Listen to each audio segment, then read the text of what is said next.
好。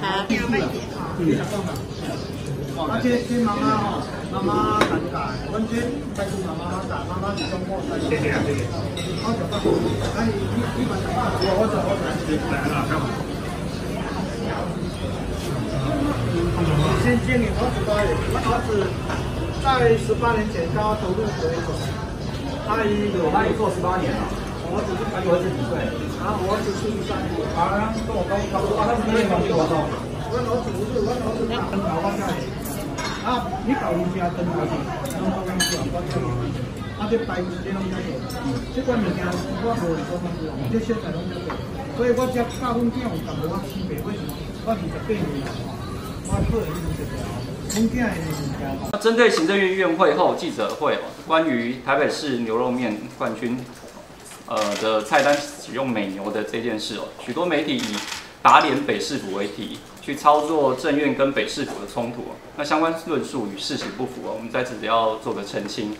那另外呢，在院会后，我们出示牛肉面节的冠军得主菜单上面标示的它是采用美国牛。那其实是要凸显马政府自2012年以来开放美国牛肉进口以后，国人使用美国牛肉、牛排都已经是日常生活的一部分。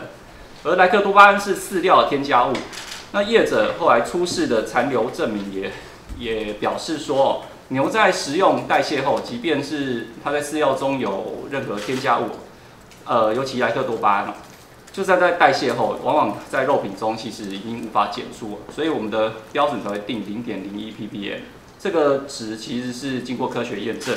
那各美式卖场所卖的美国牛肉跟其他的进口商的牛肉其实一样，即便饲养过程中在饲料中添加莱克多巴胺，但是只要肉品的中的残留值符合国际标准，对于健康就没有任何影响。那相关论述其实是基于事实的陈述，还有科学证据，其实完全没有针对北市府或者业者的意思。不过造成业者的困扰，我还是要深感抱歉。我也要帮所有的牛肉面业者澄清无论他是使用哪一国的牛肉，只要是合乎国家的标准，都安全无虞。那至于院会过程中，院长对于柯文哲市长在临时动议中提出的相关建议，尤其涉及标准，还有各种科学标准，还有卫生专业的范畴，院长也请卫福部跟农委会会后做一些研拟跟回应。那过程其实非常的理性跟和谐并没有任何的冲突。那以上说明。